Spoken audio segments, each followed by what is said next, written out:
Hello everyone. Last video में यानी कि लेक्चर 10 में हम लोगों ने देखा था एक एमसीक्यू जिसमें पूछा गया था कि निम्नलिखित में से कौन सा द्वितीयक प्रदूषण है। द्वितीयक कौन सा? सेकेंडरी पॉल्यूटेंट्स है।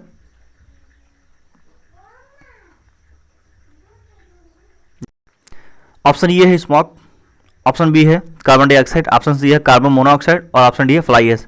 देखिए इसमें ऑप्शन ये सही है। क्यों सही है? हमने बताया था कि जो स्मॉग होगा, स्मॉग वो स्मॉग प्लस फॉग यानी कि धुआं प्लस कोहरा, इन दोनों से मिलके बनता है। द्वितीय प्रदूषण के परिभाषा में हम लोगों ने पढ़ा था कि ये एज सच कहीं से रिलीज नहीं होता है, लेकिन जब दो प्राथमिक प्रदूषक आपस में क्रिया करते हैं तो वो किसी तीसरे किसी नए मैटर का फॉर्म करते हैं और वह जाके पर्यावरण के लिए हानिकारक सिद्ध होता है, तो उसी को कहते हैं हम लोग द्वितीय प्रदूषक। तो इसलिए ऑप्शन ए सही है। अपने टॉपिक पे हम लोगों ने पिछले वीडियो में इंडोर पोल्यूशन के परिभाषा को हम लोगों ने देख लिया था, जिसमें हम लोगों ने देखा था कि WHO का मानना है कि प्रतिवर्ष 4.3 मिलियन लोग घरेलू प्रदूषण के कारण कालकवलित हो जाते हैं, यानी कि उनकी डेथ हो जाती है। हम लोग देखते हैं कि इंडोर पोल्यूशन के कौन कौन से प्रदूषक होते हैं। पहला होता है वाष्पशील कार्बनिक पदार्थ। देखिए वाष्पशील जो कार्बनिक पदार्थ होता है ये कहाँ कहाँ से निकलता है? ये निकलता है परफ्यूम से, स्प्रे से, फर्नीचर पॉलिश से और एयर फ्रेशनर, इन सब जगहों से ये निकलता है। परफ्यूम मतलब जो बॉडी स्प्रे वगैरह यूज किया जाता है, तो इन सब जगहों से एयर वाष्पशील कार्बनिक पदार्थ यानी कि वोलेटाइल ऑर्गेनिक मैटर BOX हम लोगों ने पढ़ा था ना, BOX पिछली वीडियो में, तो BOC यही से निकलता है। तो इससे होता क्या है? इससे जी में चलाना, आँख नाक और त्वचा में जलन होना, सिर दर्द होना, ये सब नकारात्मक रूप से शरीर को प्रभावित करता है। तो पहला है वाष्पशील कार्बनिक पदार्थ जो कि spray, furniture polish, air freshener, इन सब जगहों से निकलता है। अगला है तंबाकू। जिसमें क्या होता है, जो तंबाकू का धुआं होता है उससे हानिकारक रसायन निकलता है और इससे कैंसर, गले में जलन, अस्थमा, ब्रोंकाइटिस, ये सब रोग इसमें हो जाते हैं। तो ये है अगला इंडोर प्रदूषक तंबाकू। अगला है जैविक प्रदूषक। जैविक प्रदूषण में क्या होता है? ये होते हैं परागकण, कीट, परजीवी, कवक, जीवाणु, ये सब एक जगह से दूसरे जगह को संक्रामक जो वायरसेस होते हैं उसको लेके जाते हैं। सबसे पहले समझते हैं कि परागकण क्या होते हैं। हम लोग को पता है कि परागकण जो प्लांट्स होते हैं, प्लांट्स में जो फ्लावर होता है, फूल, इस फूल का जो मेल पार्ट होता है, मेल गैमीट वो होता है परागकण। परागकण एक जगह से दूसरी जगह जाना को कहते हैं हम लोग परागण, पॉलिनेशन। तो जो परागकण होते हैं ये अपने आप में भी एक प्रदूषक है और कीट, परजीवी, ये भी एक प्रदूषक है जिससे एलर्जी, संक्रमणजन्य रोग ये सब उत्पन्न हो सकते हैं। अगला है रेडॉन। देखिए रेडॉन में क्या होता है? यह मिट्टी से स्वतः ही निकला करता है और फेफड़े में कैंसर आदि का ये कारक बनता है, इसलिए घर में वेंटिलेशन बहुत जरूरी है। अगला है फॉर्मेल्डिहाइड। ये क्या होता है? ये कारपेट, तापरोधक फोम, इन सब से निकलता रहता है और आंख और नाक में जलन जैसी होती है और कुछ एलर्जी भी इससे उत्पन्न होता है। तो ये था हमारे इंडोर प्रदूषक, जिसमें था वाष्पशील कार्बनिक पदार्थ, तंबाकू, जैविक प्रदूषक, रेडॉन, फॉर्मेल्डिहाइड। तो ये आंतरिक इंडोर प्रदूषण के प्रदूषक थे। अब हम लोग देखते हैं कि वायु प्रदूषण से क्या क्या प्रभाव, कहाँ कहाँ नकारात्मक पड़ते हैं। तो इसमें सबसे हम लोग देखेंगे पहला जीवों पे क्या क्या प्रभाव पड़ता है। जीवों में हम लोग मानव पर भी ले लेंगे और वनस्पति यानी कि पादप पर भी ले लेंगे। मानव पे क्या होते हैं? यह स्वच्छ वायु मानव स्वास्थ्य के लिए हानिकारक होती है। स्वच्छ वायु का यहाँ के संदर्भ ये है कि स्वच्छ वायु को ये प्रदूषित कर देती है, इसलिए मानव के लिए हानिकारक सिद्ध होती है। इससे श्वसन तंत्रिका तंत्र, फेफड़े, तंत्रिका तंत्र मतलब मैसेज का शरीर में एक जगह से दूसरे जगह पे जाना, तो यह श्वसन तंत्र, तंत्रिका तंत्र, फेफड़ा, रक्त परिसंचरण यानी कि ब्लड सर्कुलेशन, इन सबको प्रभावित करता है। इससे रोग कौन कौन सा होता है? इससे होता है अस्थमा, अनिद्रा, थकावट, सिरदर्द, टीबी, ब्रोंकाइटिस, ये सब इससे रोग होते हैं। तो मानव पे इसके ये प्रभाव पड़ते हैं। और तो ये हो गया ह्यूमन बींग्स पे और ये हो गया प्लांट्स यानी कि पादप पे, मानव पे और पादप पे। पादप पे क्या होता है? इससे एसिड रेन होता है, अम्ल वर्षा होती है। हमने बताया था कि SO2 निकलता है मथुरा के रिफाइनरीज से और H2O ले लेते हैं वो एटमॉस्फेयर से, तो वो बना लेते हैं H2SO4 यानी कि जो H2SO4 जो कि एक स्ट्रांग एसिड है। और ये एसिड क्या होता है? इमारतों पे गिरता है, पत्तों पे गिरता है, पत्ते पे गिरते ही पत्ते की जो प्रकाश संश्लेषण की क्षमता होती है उसको कम कर देता है। तो ये हो गया मानव पे प्रभाव। तो इसमें क्या होता है? कई रोग होते हैं। और पादप पे क्या होता है? उसके प्रकाश संश्लेषण की क्षमता को घटा देता है। अगला हम लोगों ने देखा था कि ओजोन पे भी निगेटिव प्रभाव पड़ता है। कैसे निगेटिव प्रभाव पड़ता है? ये जो ओजोन है यहाँ से जब सीएफसी निकलता है, अर्थ से सीएफसी निकलता है रेफ्रिजरेटर वगैरह से, तो ये ऊपर जाके ओजोन को छरित करता है, इसको डिप्लीट करता है, इसमें छिद्र हो जाता है, जिससे क्या होता है कि यूवी रेज सीधा सीधा पृथ्वी पे आ जाती हैं और यहाँ पे स्किन कैंसर इन सब का संकट ज़्यादा बढ़ जाता है। मौसम पे क्या प्रभाव पड़ता है? हम लोग को पता है कि ये प्रदूषण ज़्यादा होगा, एयर पोल्यूशन ज़्यादा होगा तो धरती ज़्यादा गर्म होगी। धरती ज़्यादा गर्म होगी तो जो ग्लेशियर्स हैं वो पिघलेंगे, ग्लेशियर पिघलेंगे तो जो सी का लेवल है वो ऊपर उठेगा, और ऊपर उठेगा तो पूरी की पूरी जलवायु प्रभावित हो जाएगी। जहाँ पे बारिश होनी चाहिए वहाँ पे बारिश नहीं होगी, जहाँ पे नहीं होनी चाहिए वहाँ पे होगी, और जो रिजल्ट के रूप में निकल पे आएगा वो आएगा क्लाइमेट चेंज, जलवायु परिवर्तन। अगला हम लोग देखते हैं कि गवर्नमेंट ऑफ इंडिया ने इसके रोकथाम के संदर्भ में अभी तक क्या क्या किए हैं। तो उसने सबसे पहले क्या किया है? गवर्नमेंट ऑफ इंडिया ने वैसे तो काफ़ी सारे इसके लिए कदम उठाए हैं, लेकिन 2000 में गवर्नमेंट ऑफ इंडिया ने सन 2000 में गवर्नमेंट ऑफ इंडिया ने एक माइलस्टोन कदम उठाया था, जिसमें क्या किया था कि भारत ने सरकार ने वो कौन सा मानक था जो जिसे गवर्नमेंट ऑफ इंडिया ने अपनाया था? वो था भारत स्टेज मॉडल भारत सरकार ने सन 2000 में अपनाया था। तो उसमें लगाया था भारत स्टेज फर्स्ट, फिर 2010 में लगाया था गवर्नमेंट ऑफ इंडिया ने भारत स्टेज थर्ड, फिर उसके अंदर 2017 में लगाया था भारत स्टेज फोर्थ, और 2018 में गवर्नमेंट ऑफ इंडिया ने अनाउंस किया कि हम भारत स्टेज 5 से जाने से पहले ही 4 से सीधे हम 6 पे जाएंगे, भारत स्टेज 6 पे जाएंगे। तो ये थी गवर्नमेंट ऑफ इंडिया के प्रयास। इसके अलावा गवर्नमेंट ऑफ दिल्ली ने ऑड इवन का फार्मूला लगाया था, और सुप्रीम कोर्ट ने जो 2000 सीसी से ऊपर के इंजन होते हैं उसके रजिस्ट्रेशन में प्रतिबंध लगा दिया है, और 2005 से जो पहले की गाड़ियां हैं उसको एनसीआर में घुसने पे बैन लगा दिया है। इसके अलावा एनजीटी ने केंद्र सरकार को डीजल वाहनों को खरीद न करने को कहा है। तो ये थे भारत सरकार के और दिल्ली सरकार के प्रयास। अगला प्रयास था राष्ट्रीय शहरी परिवहन नीति। इसे गवर्नमेंट ऑफ इंडिया ने 2006 में शुरू किया था, और इसका मुख्य लक्ष्य था कि अधिक से अधिक पब्लिक ट्रांसपोर्ट को बढ़ावा देना, यानी कि ज़्यादा से ज़्यादा लोग निजी वाहनों का प्रयोग कम से कम करें और पब्लिक ट्रांसपोर्ट का यूज ज़्यादा करें, जिससे प्रदूषण पर नियंत्रण किया जा सकता है। अगला है सफ़र। ये एक मोबाइल एप्लीकेशन है जिसका फुल फॉर्म होता है system of air quality and weather forecasting and research. इसे Indian Institute of Tropical Meteorology के पुणे ने तैयार किया है। यह एप्लीकेशन क्या करता है कि यह रंग कोडित प्रणाली के माध्यम से वर्तमान डेटा का वायु गुणवत्ता बताता है। रंग कोडित का मतलब कि समझ लीजिए कि इसने दे दिया ग्रीन कलर दे दिया, तो इसका मतलब है कि हाँ वायु प्रदूषण बहुत ही कम है। अगर इसने रेड दे दिया तो यानी कि हम सीवियर जोन में जा रहे हैं। तो यह हो गया सफर एक जो फोन एप्लीकेशन है। अगला है एयर क्वालिटी इंडेक्स, यानी कि नेशनल वायु गुणवत्ता सूचकांक। इसे प्रधानमंत्री मोदी ने अप्रैल 2015 में लॉन्च किया था। इसमें होता क्या है, इसमें कई गैसों को लिया जाता है और उसको मापा जाता है कि उसका जो प्रदूषण स्तर है वो किस स्तर पे जा चुका है, और उस आधार पर देखा जाता है कि देश में प्रदूषण या किसी स्पेशल शहर में प्रदूषण है या नहीं है। तो इसमें कई पैमाने अपनाए गए थे, जैसे कि सबसे अच्छी पोजीशन जो है वो है गुड। इसमें प्रदूषण का स्तर होता है 0 से लेके 50 तक। अगर 0 से लेके 50 तक अगर प्रदूषण का स्तर है तो सबसे अच्छा है। इसके बाद में है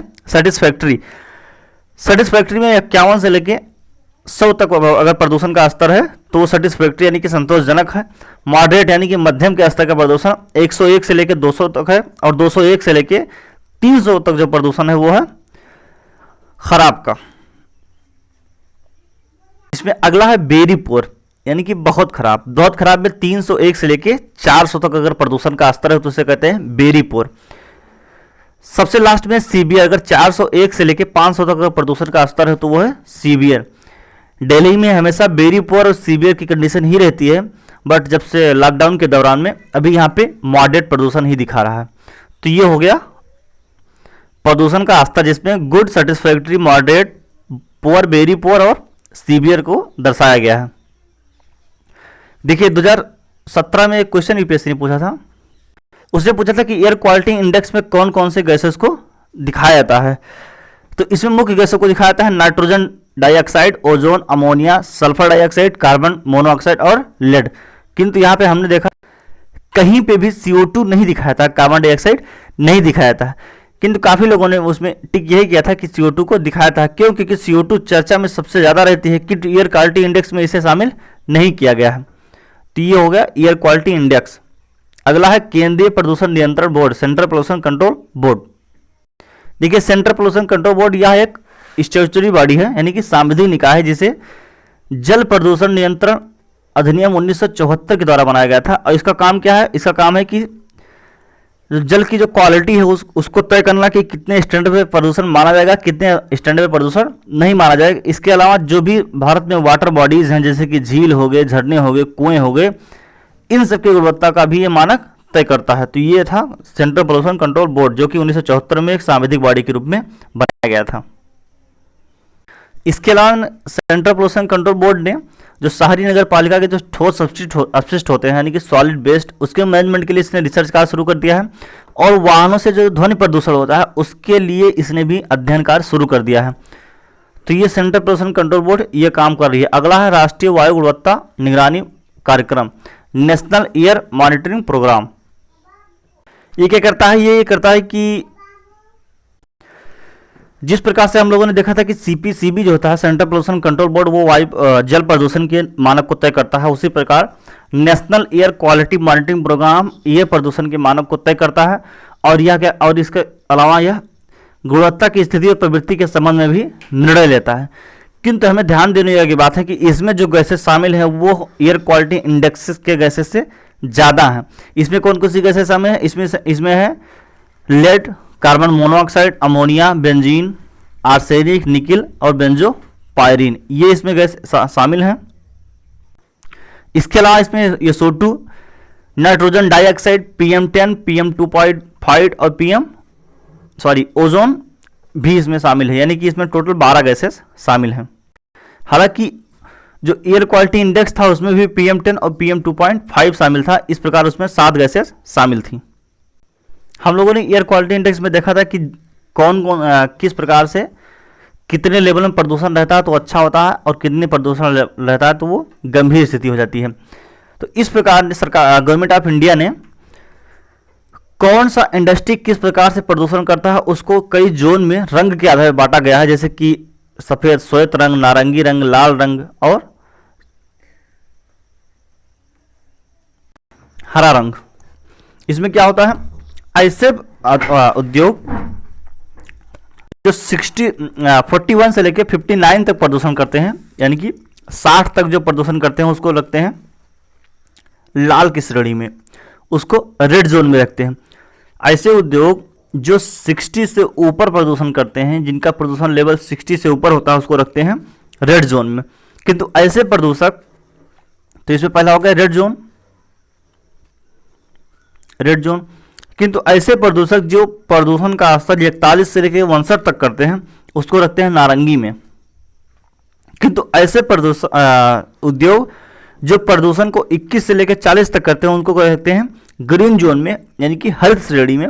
और ऐसे प्रदूषक जो प्रदूषण को 20 या 20 से कम रखते हैं उनको रखते हैं श्वेत श्रेणी में। श्वेत श्रेणी में कौन कौन से आते हैं? आई थिंक रेस्ट्रा, ये सभी आ सकते हैं। अगला हम लोग बहुत इंपॉर्टेंट देखते हैं, वायु प्रदूषण और नियंत्रण अधिनियम 1981। देखिए इसे 1981 में पारित किया गया था, जिसके पीछे स्वीडन में जो स्टॉकहोम सम्मेलन हुआ था वो काम कर रही थी। तो इसमें मुख्यतः क्या किया गया था? इसमें सेंट्रल लेवल पे और स्टेट लेवल पे, सेंट्रल लेवल पे सेंट्रल पोल्यूशन कंट्रोल बोर्ड और स्टेट लेवल पे state pollution control board, 2 body स्थापित की गई थी। और इसको पर्यावरण संरक्षण अधिनियम 1987 से भी शक्ति मिलती है। इसके अलावा इसके कई कार्य हैं, जैसे कि राज्य क्या किसी भी क्षेत्र को प्रदूषित घोषित कर सकता है। कौन? Central pollution control board, CPCB जो होता है, CPCB यह राज्य के किसी भी भाग को प्रदूषित क्षेत्र घोषित कर सकता है। इसके अलावा यह औद्योगिक इकाई स्थापित करने से पहले बोर्ड की अनुमति लेना जरूरी है, यानी कि यदि कोई इंडस्ट्री स्थापित करना चाहता है तो उसे CPCB से मंजूरी लेना जरूरी है। इसीलिए हम लोग कई बार कहते हैं ना कि पर्यावरण जो क्लियरेंस होता है वो इंडिया में बहुत कम मिलता है, इसलिए इस इंडिया की जो ईज ऑफ डूइंग बिजनेस है इसमें रैंकिंग कम होती है। हालांकि पिछले कई सालों से रैंकिंग में सुधार देखा गया है। इसके अलावा ये करता है कि प्रदूषण नियंत्रण क्षेत्रों में औद्योगिक क्रियाओं को रोकता है, यानी कि जहाँ पे इसने घोषित कर दिया कि यह सेंट्रल पोल्यूशन कंट्रोल बोर्ड के तहत यह क्षेत्र प्रदूषित है, तो वहाँ पे जो इंडस्ट्रियल एक्टिविटीज़ होती हैं उसको यह इनहेबिट करता है। इसके अलावा यह अपने द्वारा बनाए गए नियमों की भी जांच की शक्ति रखता है, यानी कि ये चेक करता है कि कौन से इंडस्ट्रीज इकाई हैं, औद्योगिक इकाई हैं कि जो हमारे द्वारा बनाए गए नियमों का उल्लंघन कर रहे हैं। इसके अलावा अधिनियम के प्रावधानों के उल्लंघन के विरुद्ध मुकदमा चलाने का भी अधिकार है, यानी कि इसे एक सिविल कोड के अधिकार पूरे प्राप्त होते हैं, जिसमें यदि कोई नियम का उल्लंघन करता है तो उसके खिलाफ ये मुकदमा भी चला सकते हैं। इसके अलावा प्रदूषित इकाई को बंद करने का अधिकार इसके पास भी है।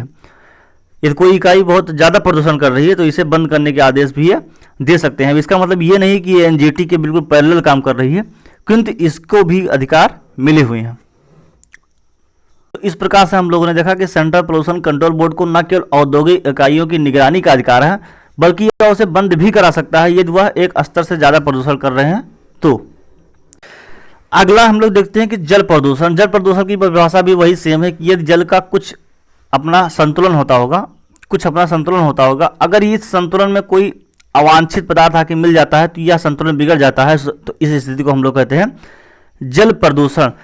ठीक है, जल प्रदूषण के जो प्रदूषक होते हैं उनको हम लोग दो भागों में बांट सकते हैं।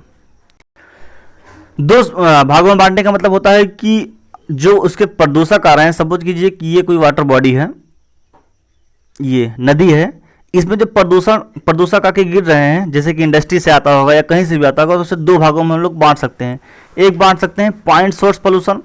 पॉइंट सोर्स पोल्यूशन का मतलब ये होगा कि नदी में जो भी प्रदूषक आ रहे हैं वो किसी पाइप या किसी नाली या इस नाले वगैरह से मिलके आते हैं, तो यानी कि इनके जो पॉइंट्स होते हैं सोर्स के, उनको हम लोग सीधे ट्रेस कर सकते हैं, सीधे पता कर सकते हैं कि ये कहाँ से आ रहे हैं। सॉरी। और अगला है non point source. Non point source का मतलब कि ये कहीं कृषि भूमि से अपने आप ये प्रदूषक बह के आ जाते हैं, यहाँ पे स्रावित होके आ जाते हैं, तो इनको ट्रेस करना आसान नहीं होता है। तो इसके प्रदूषण के सोर्स के आधार पर इसे दो भागों में बांट सकते हैं। पहला है पॉइंट सोर्स पोल्यूशन, जिसको कहते हैं हिंदी में बिंदु स्रोत प्रदूषण। इसके अंतर्गत फैक्ट्री से या नगर पालिका से जो एक नली या नाले से बह के आते हैं जो भी प्रदूषक, उसको ट्रेस करना आसान होता है, तो इसको कहते हैं पॉइंट सोर्स प्रदूषक। वही को दूसरा होता है नॉन पॉइंट सोर्स प्रदूषक। इसको ट्रेस करना आसान नहीं होता है क्योंकि यह पता ही नहीं होता कि कहाँ से आ रहे हैं। जैसे कि इसमें आते हैं कि सोर्स इसके हैं जैसे धोबी घाट, ओपन डेफिकेशन और पशुओं के जो शव होते हैं, ये किस प्रकार से बह के आते हैं और कैसे लगते हैं ये पता नहीं चल पाता है। तो ये हुआ अबिंदु सोर्स प्रदूषण। जल प्रदूषक के कारक कौन कौन से होते हैं? तो वायु प्रदूषण का पहला कारण है जैव उर्वरक का ज़्यादा यूज करना, और जो जैव उर्वरक के जो तत्व होते हैं वो जब ज़्यादा जल हो जाता है खेत में तो वो बह के किसी बड़े वाटर बॉडी में आके मिल जाते हैं। इसके अलावा हम लोग जानते हैं कि इंडिया का जो major part of the fuel है, यानी कि जो कच्चा तेल ज़्यादा से ज़्यादा है उसका भाग हम लोग आयात करते हैं। किंतु जो हम लोग बड़ा पार्ट जो आयात करते हैं, तो कई बार होता क्या है कि जो शिप होती है उस शिप में लीकेज हो जाता है और वो तेल लीक होकर समुद्र में चला जाता है। तो समुद्र में चला जाता है तो वहाँ पे जहाँ भी तेल जाएगा वहाँ पे ऑक्सीजन की मात्रा को कम कर देगा, और ऑक्सीजन की मात्रा जैसे जैसे कम होगी वहाँ के जीव वैसे वैसे मरने लगेंगे। तो तेल का जो रिसाव होता है, यानी कि तेल जिसको हिंदी में कहते हैं तेल अधिप्लाव, जो तेल का रिसाव होता है वो भी प्रदूषक का एक कारण होता है। इसके बाद में जो रेडियो एक्टिव तत्व होते हैं उनके मिलावट को, यानी कि उनके घोल को भी अगर नदियों में प्रवाहित किया जाए तो वो भी एक प्रदूषक के कारक होते हैं। इसके अलावा जो घरेलू और औद्योगिक जो अपशिष्ट होते हैं उसको भी यहाँ पे प्रवाहित किया जाता है, जैसे कि हम दिल्ली की यमुना की स्थिति को देख सकते हैं। तो ये थे जल प्रदूषक के मेजर कारक, ये थे आज के डिस्कशन। तब तक के लिए नमस्कार।